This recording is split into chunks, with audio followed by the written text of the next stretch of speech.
Hello friends, ફરીથી હું આવી ગઈ છું એક નવી રેસીપી લઈને.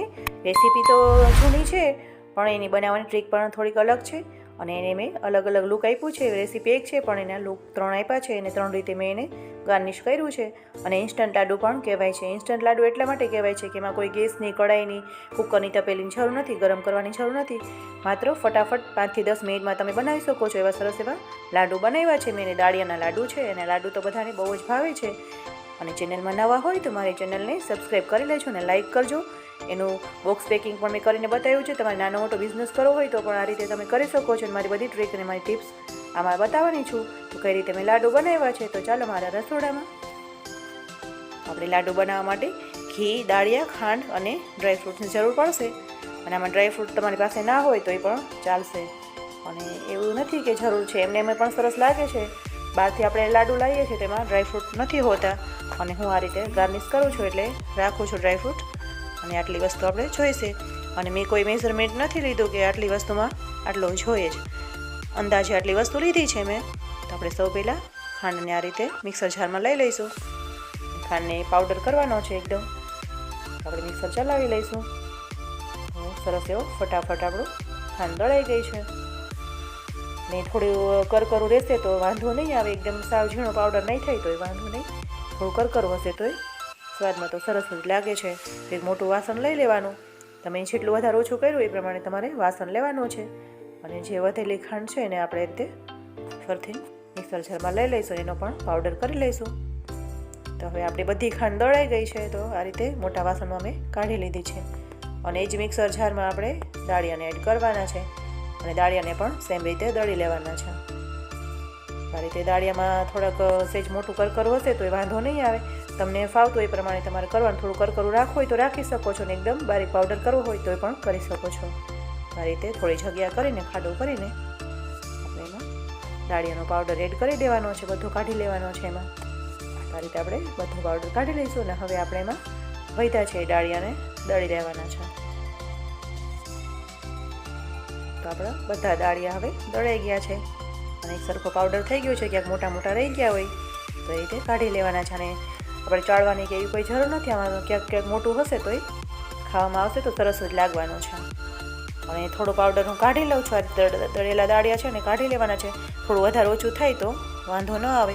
ઓછું લાગે તો થોડું એડ કરી દઈશું. ને જો વધારે લાગે કે દાળિયાનો પાવડર વધારે લાગે છે તો કાઢવું હોય તો વાંધો નહીં આવે. અને આપણે બીજું કંઈક મરચાં ભરવા હોય કે એવું કરવું હોય એમાં પણ કામ લાગે છે. પણ આમાં ખાંડ વધારે લાગે છે એટલે મેં પાવડર જેટલો કાઢ્યો તો એ એડ કરી દીધો છે. અને બધું એકદમ મિક્સ થઈ જાય પછી આપણે એમાં થોડું થોડું કરીને ઘી એડ કરવાનું છે. એકસાથે બધું ઘી નથી એડ કરવાનું. આ રીતે થોડું એડ કર્યું છે. એકદમ મિક્સ કરવાનું છે. શિયાળો છે એટલે થોડું ઘી તરત જ જામી જાય છે એટલે ધ્યાન રાખવું. અને હવે આપણે લાસ્ટમાં બધું ઘી એડ કરી દેવાનું. લાગે છે કે ઘી થોડું ઓછું લાગે છે તો બીજું પણ તમે ઘી એડ કરી શકો છો.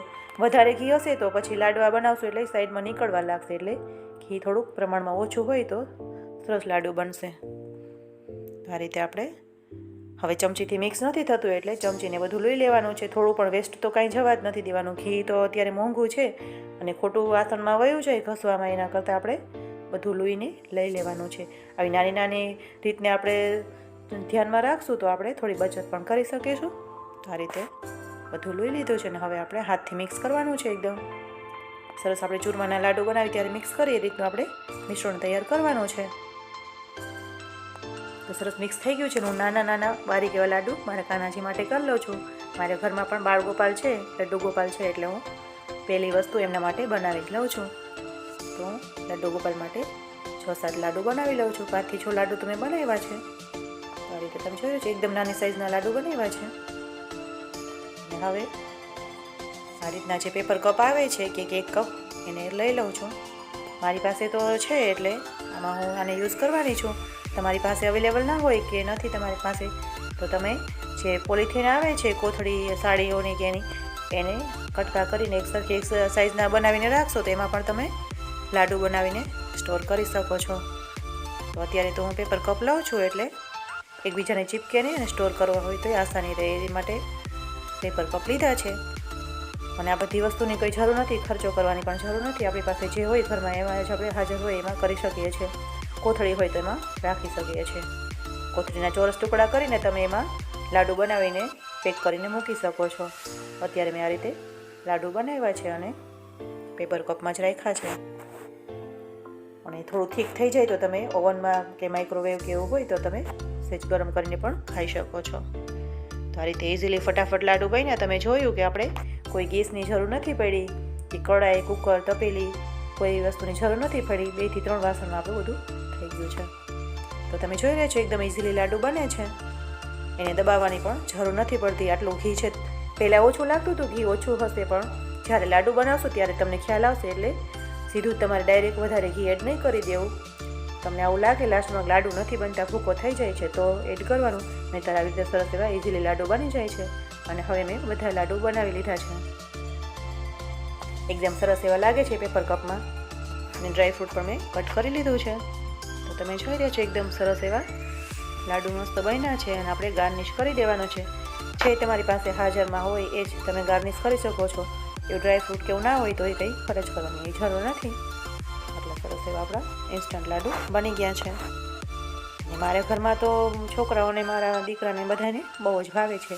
આટલા લાડુ બનાવ્યા હોય તો બીજે દિવસે તો લાડુ હોય જ નહીં. એટલે મારા ઘરમાં તો આ બધું વધારે ખવાય છે. આ રીતે મેં એને ગાર્નિશ કર્યા છે. અને હવે એક લાડુ તમને ગરમ ગરમ તોડીને પણ બતાવું છું. કટ કરું કે કઈ રીતે થાય છે. તમને જોતાં જ ખ્યાલ આવી જાય છે કે કેવું સરસ સ્ટ્રક્ચર છે, કેટલા સરસ લાડુ બન્યા છે. કેવા સરસ લાગે છે. એમાં આઈસ્ક્રીમ હોય એવું લાગે છે કે આઈસ્ક્રીમ બોલ છે. આવા સરસ લાડુ તમે પણ ઘરે બનાવી શકો છો. મારી ટ્રીકને, મારી ટિપ્સને ફોલો કરશો તો તમે પણ આવા જ લાડુ ઘરે બનાવી શકો છો. તો હવે લાડુને બોક્સ પેકિંગ કરશું આપણે. એટલે સરસ એવા આ રીતના બોક્સ હું કોઈ દી ફેંકી નથી દેતી. કોઈ પણ ચીકી લાવીએ છીએ કે સૂતરફેણી, સોનપાપડી એવું ગમે કંઈક વસ્તુ આવે છે તો હું બોક્સને બધાને ધોઈને સાફ કરીને રાખી દઉં છું. કે આવું કંઈક હું બનાવું એટલે એમાં પેકિંગ કરીને સ્ટોર કરી દઈ છે. તો અત્યારે તો આ રીતે મેં, મારી પાસે ચીકીનું બોક્સ હતું, એમાં કેટલું સરસ એવું લાગી રહ્યું છે. કોઈને લાગે નહીં કે આપણે ઘરે લાડુ બનાવ્યા છે, બજારમાંથી લાવ્યો એવા લાડુ લાગે છે કે તમે માર્કેટથી લાડુ લાવ્યા છો. દેખાડશો તો કોઈ નહીં કે તમે ઘરે લાડુ બનાવ્યા છે. તો આટલું મસ્ત એવું બોક્સ પેકિંગ પણ થઈ ગયું છે. અને આને તમે મહિનો દિવસ સુધી સ્ટોર કરશો તો લાડુને કંઈ જ નથી થવાનું. એટલા સરસ લાડુ બની ગયા છે. ને હવે આ બીજા લાડુ હતા એને આપણે અલગ રીતે ગાર્નિશ કરવાના છે. ચોકલેટ સ્ટ્રીક આવે છે એને આપણે કલરવાળી, તો આ રીતે મેં ગાર્નિશ કરે છે. એટલે બાળકોને પણ જોઈને એકદમ જમવાનું મન થશે. નાના બાળક હોય ને તો આવું જોવે એટલે તરત જ એમ થાય કે લાવ આપણે ખાઈ જાય. એમને એમ જો લાડુ આપ્યા હોય તો છોકરાઓને કદાચ ના પણ ભાવે. અને આવું બધું જોશે તો નાના બાળકો સાવ હશે એ નહીં ખાતા હોય એ પણ માંગીને ખાશે. અને આ લાડુ 2 પ્રકારે પણ બની શકે છે. મેં અત્યારે ખાંડના બનાવ્યા છે, પણ સાકળમાં તમે બનાવી શકો છો. સાકળથી બનાવેલા લાડુ થોડા મોડા લાગે છે, પણ સેહત માટે બહુ સારા છે. મેં લડ્ડુ ગોપાલ માટે જે નાના એવા લાડુ બનાવ્યા હતા એને પણ ગાર્નિશ કરી દીધા છે. અને મારે લડ્ડુ ગોપાલને રોજ કંઈક ને કંઈક મીઠાઈ ધરાવવાની હોય છે મારે. અને ભગવાને મને શક્તિ આપી છે તો હું કંઈક ને કંઈક બનાવી શકું છું. આ રીતે ભગવાનને ભોગ પણ ધરાવી શકું છું. અને એ માટે જ મેં ચેનલ બનાવી છે કે કંઈક પણ આપણે નવું કરી શકીએ. રોજ હું કંઈક બનાવું છું તો કામ પણ થઈ જાય ને 2 વાત. આટલા સરસ લાડુ બનાવ્યા છે. રેસીપી સારી લાગે તો મારી ચેનલને સબસ્ક્રાઈબ કરી લેજો. અને કેવા બન્યા છે લાડુ મને કમેન્ટ કરીને પણ જરૂરથી જણાવજો. Thank you for watching. જય શ્રી કૃષ્ણ. રાધે રાધે ફ્રેન્ડ્સ.